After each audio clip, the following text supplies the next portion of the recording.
कूजन्तं राम रामेति मधुरं मधुराक्षरम् आरुह्य कविताशाखां वन्दे वाल्मीकि कोकिलम्। रामाय रामभद्राय रामचन्द्राय वेधसे रघुनाथाय नाथाय सीताया पतये नमः।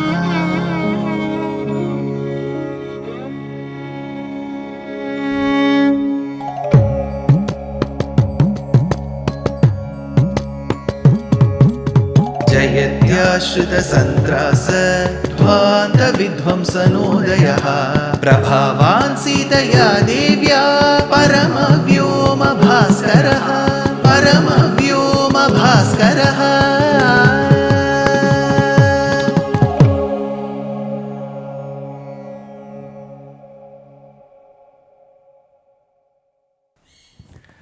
श्रीमते निगमान्त महादेशिकाय नमः। To grant the wish as requested by Dasharatha, who performed Ashwamedha Yajna and later performed the Putrakama Ishti, a Yajna Purusha arose from the fires, or as said before, he walked from the forest and came to the Yajna Vatika. He was carrying the Pāyasam in a golden pot, silver lit, or you can keep it the other way, silver pot, golden lit. All these have been described by Valmiki. Why should he mention? The commentator states, there are certain rinam. Rinam means loan, debt. We have towards two categories. One are the devas. Second are our pitrus. Pitrulokam. Pitru generally means those forefathers. Please do not assume my father, father's father, father's father's father. No. In their name, we do attribute and give it to a certain category of people. Like how you have a category called yakshas, kinnaras, kimpurushas, gandharvas, devas. There is one category called pitru. For all those departed jivatmas which have been housed in the material body on this mundane earth for a certain period of time, those jivatmas register themselves against the name given to that particular body. Let us say that the jivatma has been housed in a body and that body is given the name Srinivasa. Now, in the previous janma, the same jivatma was in another body. That jivatma was called as Maithili. There is no necessity that you have to be a male in all your births, female in all your births. There is no necessity that you have to be a human in all your births. So imagine the person was Maithili before, now Srinivasa, earlier a woman, now a man. The Jivatma is the same. While the Jivatma is housed in the human body, it performs a lot of actions.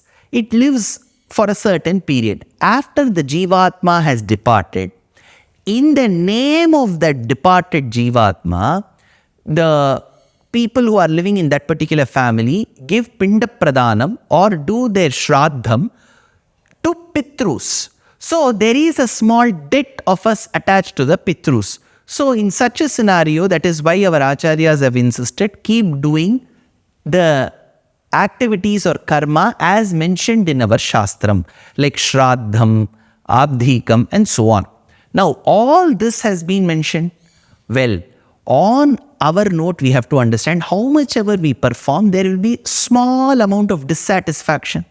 I still remember the days for my English paper, Hindi paper, Tamil paper, the teacher will never grant us full marks. Even if you have written the best, she will still say, I'll give only 97 or 98. So there is one small element of dissatisfaction. There is no satisfaction by the Pitrus. This is called a Pitru Rinam. You have debt towards the Pitrus.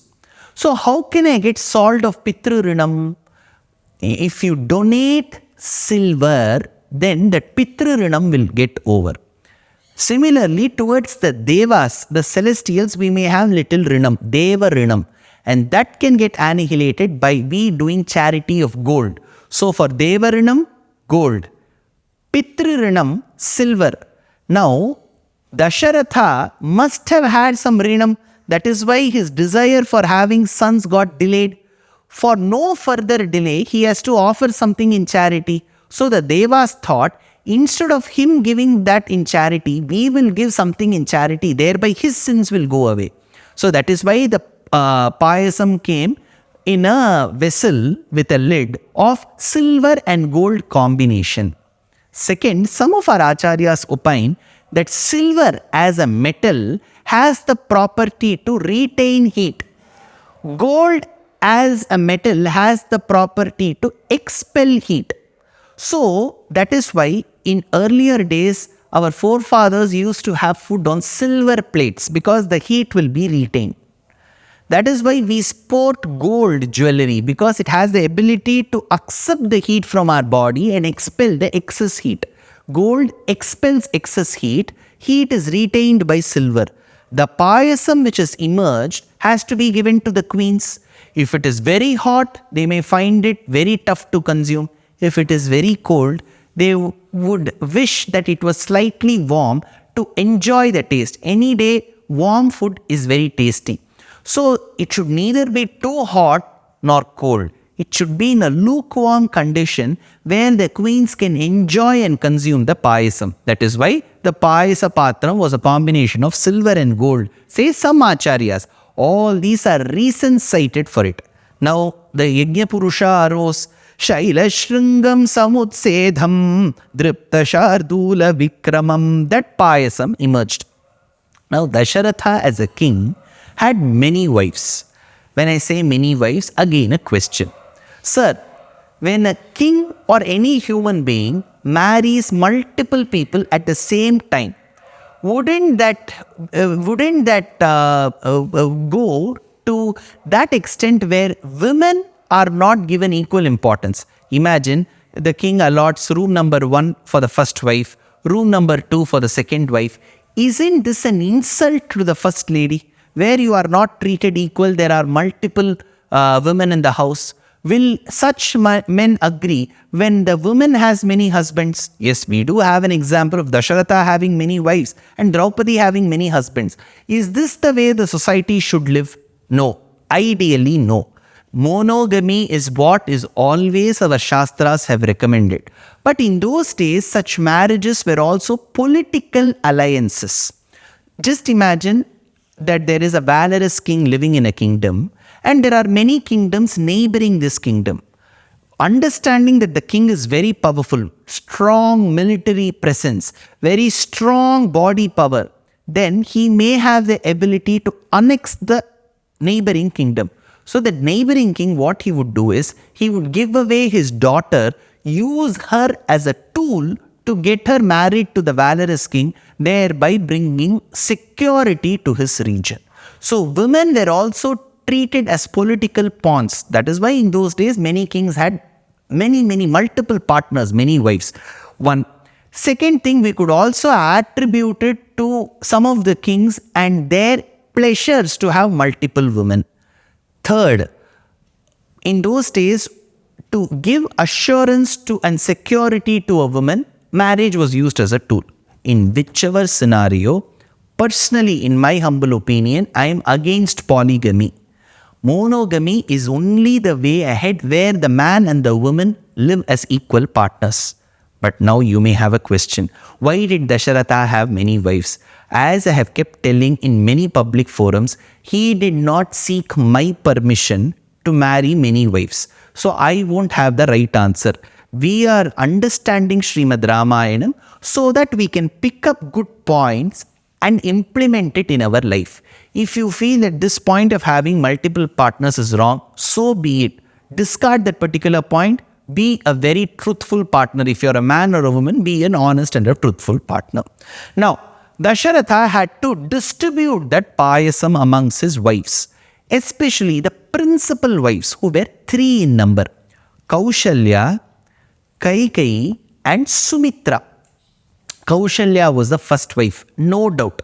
Be it Valmiki Ramayanam throughout, the commentaries, and in many other places, even in the transcreations of Ramayana in the regional languages, Kaushalya is referred to as the first queen, principal wife.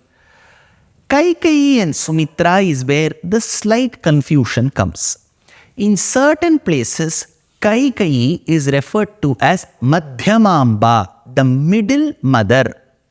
In certain scenario, certain cases, certain sargas, Sumitra is referred to as Madhyamamba, the middle mother. So either it is Kaushalya, Kaikeyi and Sumitra, or Kaushalya, Sumitra and Kaikeyi. So the position of 2 and 3, whether it is 2 and 3 or 3-2, is a question. We shall deal with that as and when we get into Ramayanam of Aranya Kandam in detail, especially Ayodhya and Aranya Kandam, such instances will come. For now, let us assume it is Kaushalya, Sumitra and Kaikeyi. This is the order that we will now assume. Now this particular Pāyasam which had emerged in the hands of Yajna Purusha had to be distributed. I am sure there will be experts in mathematics. With my little knowledge, I can tell you. 10 divided by 3. You divide it and see, you will keep getting a non-terminating decimal. You will get it as 3.33333333. It's a non-terminating decimal. So 3.33 plus 3.33 plus 3.33 is still 9.99. It doesn't add up to 10.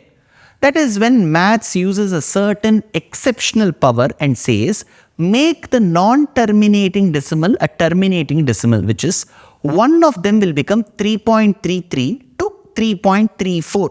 Then you add it up 3.34 plus 3.33 plus 3.33, you will get it as 10. So, dividing one particular number by 3 is really tough, especially if the number is something like 10 or 100 or 1000 by 3 is tough. So how will he divide this Pāyasa Patram? First he has to divide it amongst 3 people. But Dasharatha commands Sumantra to go get 4 cups. Why? If you remember the earlier episode, Sumantra reminds Dasharatha that Sanat Kumaras had blessed him that he will have 4 sons. So when you have been given the boon of 4 sons, why not use 4 cups? So he brought cup 1, 2, 3, 4. 4 cups. Now Dasharatha had to distribute. Of the Pāyasam which was obtained by him, he gave away half to Kaushalya. So here he says, Kausalyayai narapatihi Pāyasārdham dadau tada. Pāyasārdham, half of the Pāyasam was given to Kaushalya. Remaining there is another 50% of that. Ardhadardham dadau chapi Sumitrayai naradhipaha. Half of that. Half of the remaining half, which is 25%, was given to Sumitra. In the remaining 25%, Kaikeyai cha vasishtardham dadau putrartha karanat. Half of the remaining portion of the half in the first half, which is, let us take 100, half of it was given to Kaushalya. Remaining 50, half of it, 25 was given to Sumitra. In the remaining 25, 12.5 was given to Kaikeyi. What is remaining? 12.5. Pradadau cha vasishtardham Pāyasasyamritopamam anuchintya Sumitrayai punareva mahamatihi. Anuchintya Sumitrayai punareva mahamatihi. That man of great knowledge gave away the remaining 12.5 again to Sumitra. There are 2 great things mentioned in these shlokas. While giving to Kaikeyi, Valmiki states, Kaikeyai chavasishtardham dadau putrartha karanat. Because he wanted a son, he gave that remaining half, you have the 12.5, right, to Kaikeyi. Desiring sons, why was this word not put when he gave the Pāyasam to Kaushalya or Sumitra? Why only to Kaikeyi? First question. Second, there is a remaining 12.5. The king could have given that away to Kaushalya herself for the second time. Or Kaikeyi. He liked Kaikeyi, loved Kaikeyi a lot. He could have given that. But why did he choose Sumitra to be the recipient of the second share of the Pāyasam? Anuchintya Sumitraye Punareva Mahamatihi. Punaha eva. Again he gave it to Sumitra. Why so? Well, these are very important questions that we shall take up in the next episode. Dear Astika reader, I am happy to be authoring a 2-part book on the Ramayana in English. The first part is slated for release in the year 2024. The book aims to recreate and retell the Ramayana of Valmiki, conforming to the ancient commentaries and other allied literature. To receive notifications of the book release, kindly register with www.deshikadaya.org/books. Namaskaram.